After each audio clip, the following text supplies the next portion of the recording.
প্রিয় শিক্ষার্থীবৃন্দ, আসসালামু আলাইকুম। আশা করি তোমরা সকলেই ভালো আছো, আমিও ভালো আছি। দিনাজপুর জেলা স্কুল কর্তৃক আয়োজিত অনলাইন ক্লাসে আমি আজ তোমাদের সামনে উপস্থিত হয়েছি। আজ আমি তোমাদের বাংলা সেকেন্ড পার্ট বিষয়ে ক্লাস শুরু করব। ঠিক আছে, ষষ্ঠ শ্রেণী, বিষয় হচ্ছে বাংলা দ্বিতীয়।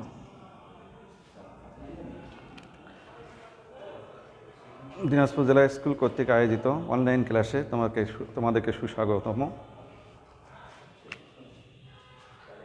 আজ আমি তোমাদের পাঠের শিরোনাম হবে, লিখে দিচ্ছি ব্ল্যাকবোর্ডে।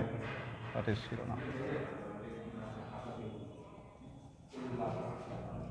শিরোনাম হচ্ছে ভাষা, লিখন ব্যবস্থা, ভাষার উপাদানসমূহ। ভাষার উপাদানসমূহ। প্রথমে আমরা ভাষা কাকে বলে, কত প্রকার, কী কী। হ্যাঁ, ভাষাকে যদি আমরা শ্রেণীবিভাগ করি, ভাষা একটা মৌখিক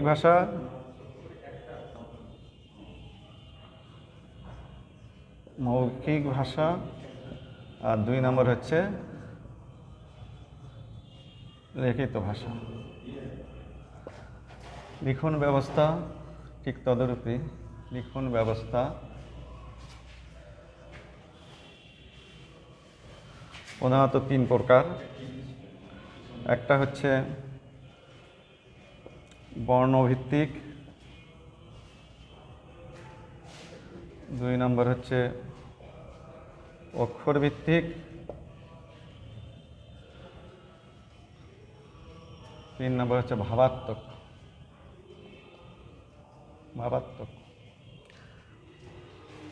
আর ভাষার উপাদান হচ্ছে, ভাষার উপাদান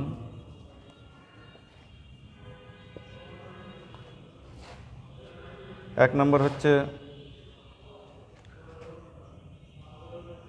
ধ্বনি, 2 নম্বর হচ্ছে শব্দ, 3 নম্বর হচ্ছে বাক্য, 4 নম্বর হচ্ছে বাগথ্য।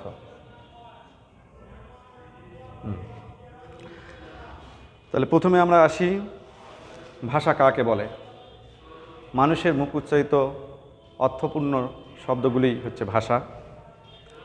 প্রাণী জগতে একমাত্রই মানুষের ভাষা আছে। শরীর ও স্নায়ুবিজ্ঞানীরা পরীক্ষা করে দেখেছেন যে মানুষের শরীরের স্নায়ুতন্ত্র, মস্তিষ্ক, বাকযন্ত্র যে উপাদানগুলো নিয়ে গঠিত বা যেভাবে গঠিত হয়েছে, আল্লাহ সৃষ্টি করেছেন বা তৈরি করেছেন, সেগুলি অন্য অন্য প্রাণীর ক্ষেত্রে দেখা যায় না। সেই জন্যই মানুষের জন্যই ভাষা সৃষ্টি হয়েছে। এই ভাষার মাধ্যমে আমরা কথা বলি, ভাষার মাধ্যমে আমাদের অভিজ্ঞতা, বিভিন্ন অনুভূতি, বিভিন্ন আবেগ এর মাধ্যমে প্রকাশ করি। যেমন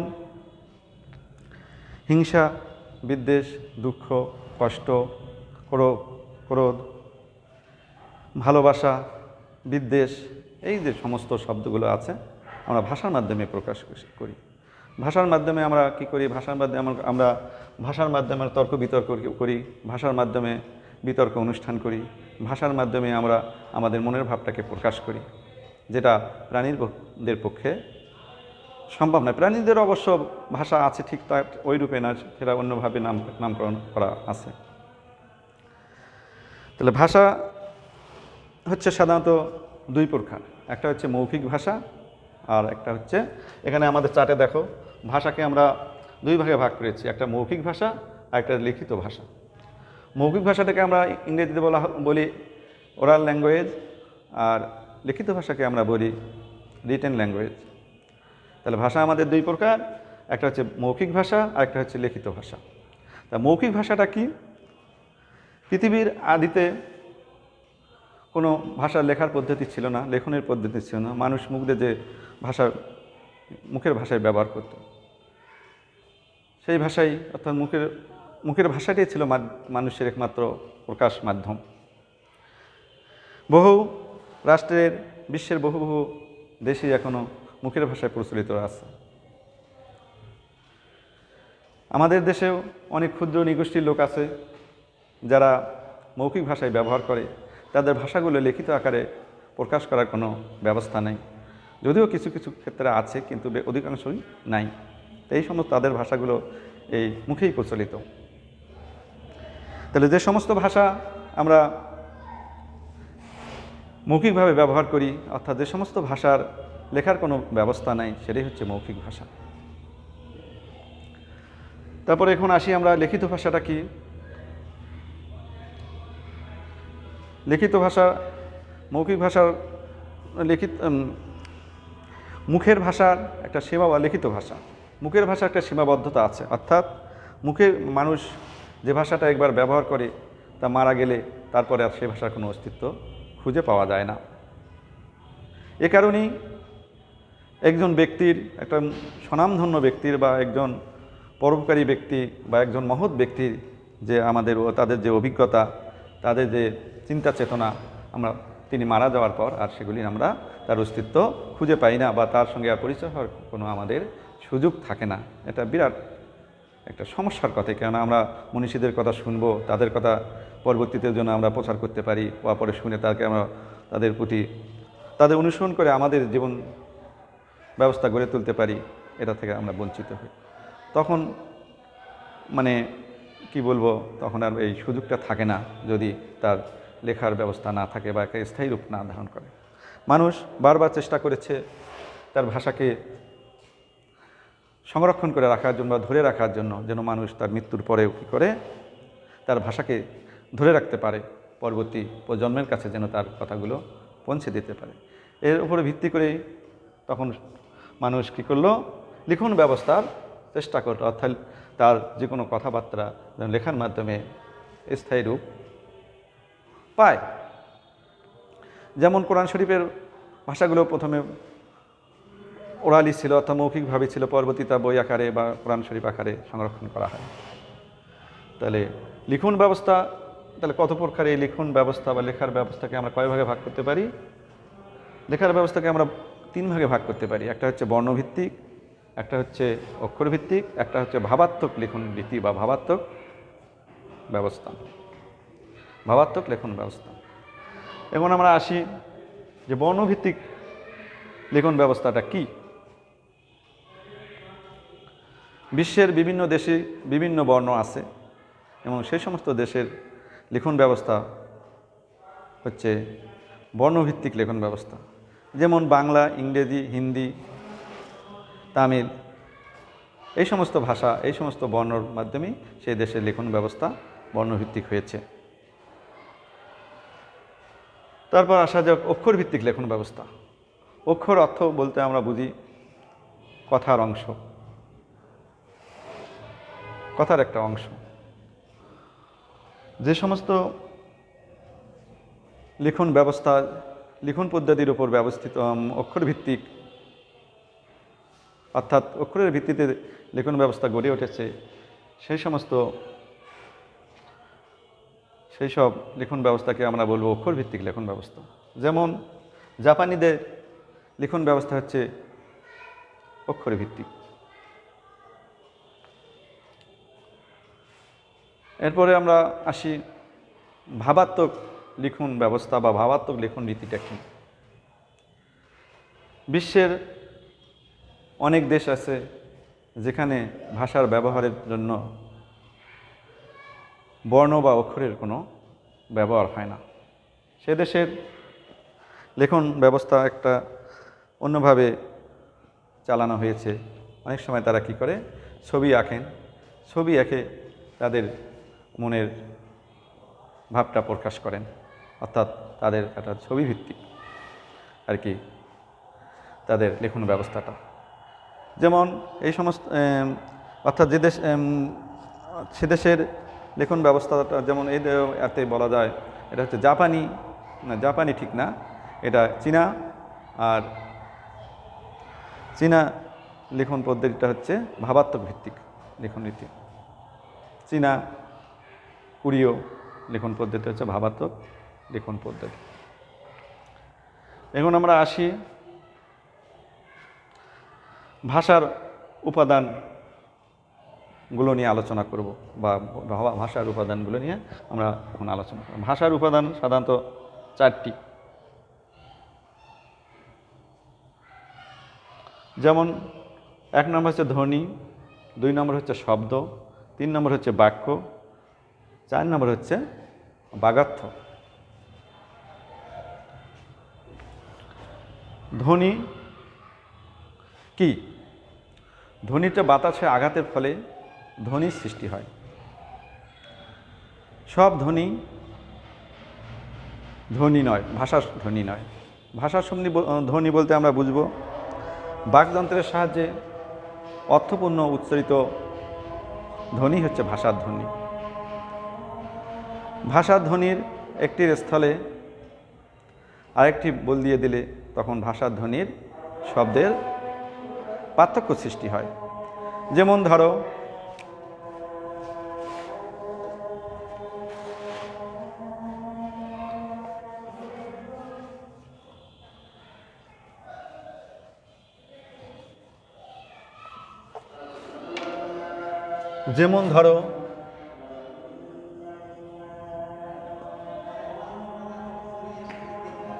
কাল। কাল একটি শব্দ। এই শব্দটির কাল হসন্ত ধ্বনিটির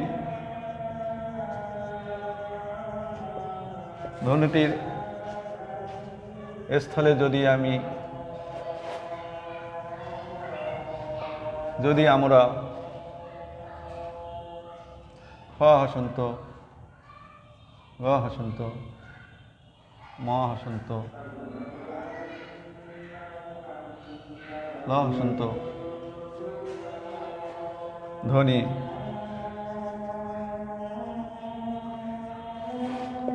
ব্যবহার করি,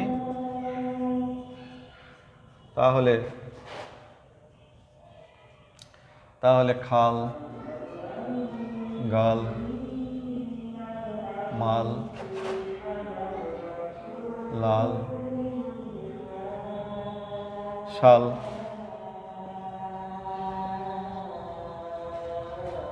ইত্যাদি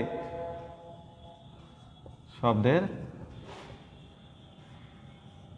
সৃষ্টি হয়। তখন এদের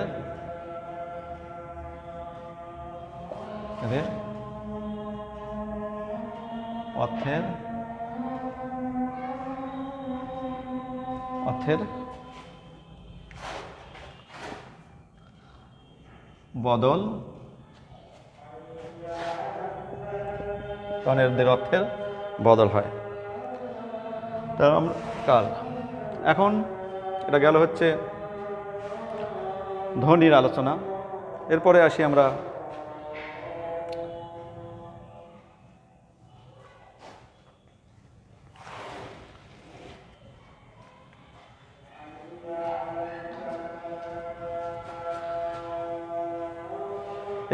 আমরা শব্দ। শব্দ বা সাউন্ড। কয়েকটি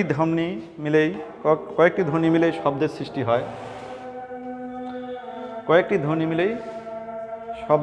হয়।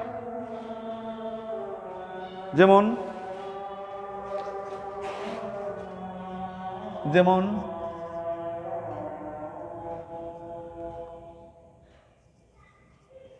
মানুষ একটি ধ্বনি, একটি শব্দ।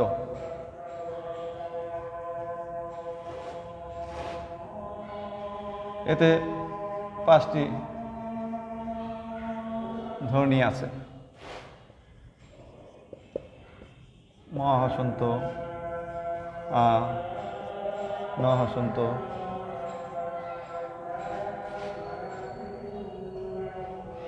ও,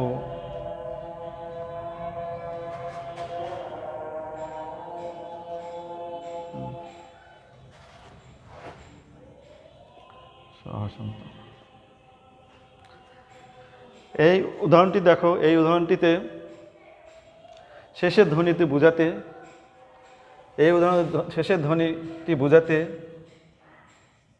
এই উদাহরণে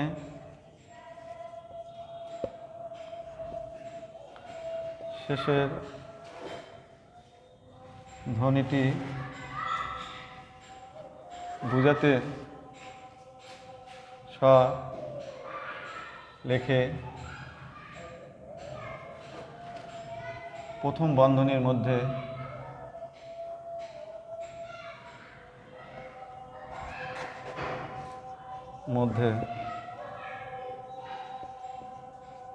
মধ্যাহ্ন স লেখা হয়েছে। এখানে মধ্যাহ্ন স কোনো ধ্বনি নয়, মধ্যাহ্ন স একটি বর্ণ। আশা করছি তোমরা মোটামুটি শব্দ সম্পর্কে বুঝতে পারলা। এখন আমরা আসব বাক্য নিয়ে আলোচনা করব।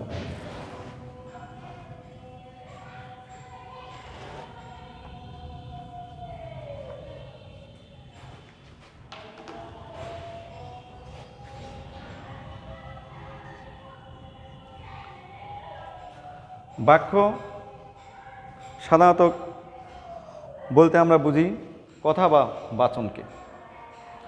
ভাষার উপাদান হিসেবে বাক্যের স্থান হচ্ছে তৃতীয়। ভাষার সঙ্গে দুইটি জিনিসের সম্পর্ক থাকে, সেটা হচ্ছে বক্তা এবং শ্রোতা। বক্তা যখন কোনো কথা বলে বা কোনো বাক্য প্রয়োগ করে, তাতে শ্রোতা যেন তার সম্পূর্ণ কৌতূহলতা তার মেটে, এর অর্থ পরিপূর্ণ হতে হবে বক্তার কথাগুলো। সেটাই হচ্ছে বাক্য, অর্থাৎ যা উক্তি হিসাবে সম্পূর্ণ এবং যাতে শ্রোতার সম্পূর্ণ পরিতৃপ্তি ঘটে, তাই হল বাক্য। যেমন ধরো উদাহরণ, আমি দিনাজপুরে বাস করি। মহৎ কাজই মানুষকে কি করে? মহৎ কাজই মানুষকে মহৎ করে বা বড় করে। এগুলি হচ্ছে বাক্যের। এরপরে আমরা যাই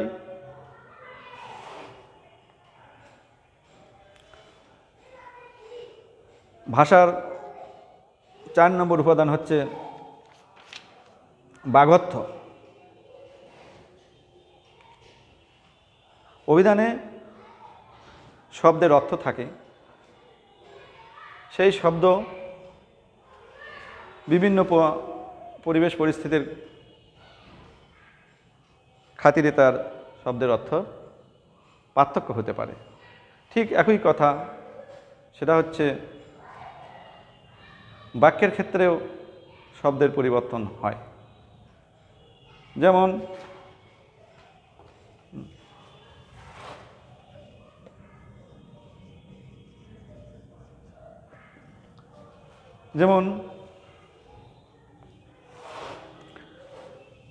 যেমন ধরো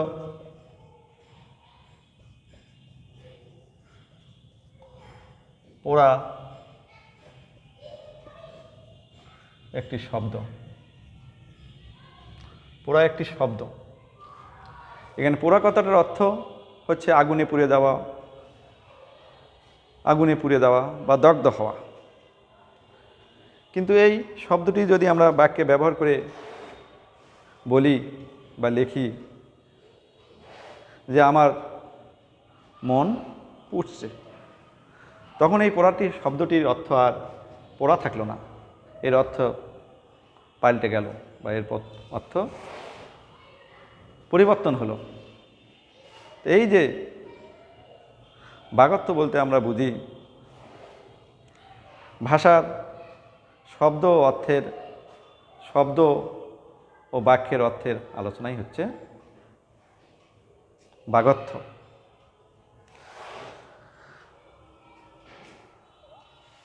আমরা আবার পাঠের পুনরালোচনা করি, প্রথম থেকে দেখো। প্রথমে ভাষা কাকে বলে? ভাষা কত প্রকার ও কী কী। ভাষা দুই প্রকার, একটা মৌখিক ভাষা আর হচ্ছে লিখিত ভাষা। মৌখিক ভাষা কাকে বলে? যে ভাষা কোনো লিখন ব্যবস্থা নেই, মুখে মুখে উচ্চারিত হয়, যার কোনো স্থায়ী রূপ নেই, সেটাই হচ্ছে মৌখিক ভাষা। আর লিখিত ভাষা হচ্ছে যার লিখিত রূপ আছে, যা স্থায়ী, কিছুটা হলেও স্থায়ী বা সংরক্ষণ করে রাখা যায়, সেটা হচ্ছে লিখিত ভাষা। আর লিখন ব্যবস্থা তিন প্রকার, একটা হচ্ছে বর্ণভিত্তিক লেখন ব্যবস্থা, অক্ষরভিত্তিক লেখন ব্যবস্থা আর ভাবাত্মক লেখন ব্যবস্থা। এরপর ভাষার উপাদানগুলো বলি। ভাষার উপাদান চারটি, একটা হচ্ছে ধ্বনি, শব্দ, বাক্য ও বাগত্ব।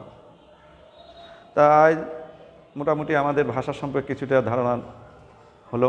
আমরা পরবর্তী পরের ক্লাসে আরও বিস্তারিত আলোচনা করার সুযোগ আছে, যেহেতু এরপরে এই ক্লাসে আরও দুইটা নিতে হবে। তা এখন আমার ক্লাস শেষ। তা তোমরা এই করোনা পরিস্থিতিতে ভালো থাকো, সচেতনতা অবলম্বন করো। করোনার দ্বিতীয় ঢেউয়ে যেন আমরা সুস্থ সবলভাবে জীবনযাপন করতে পারি, এদিকে সবাই দৃষ্টি দেবে।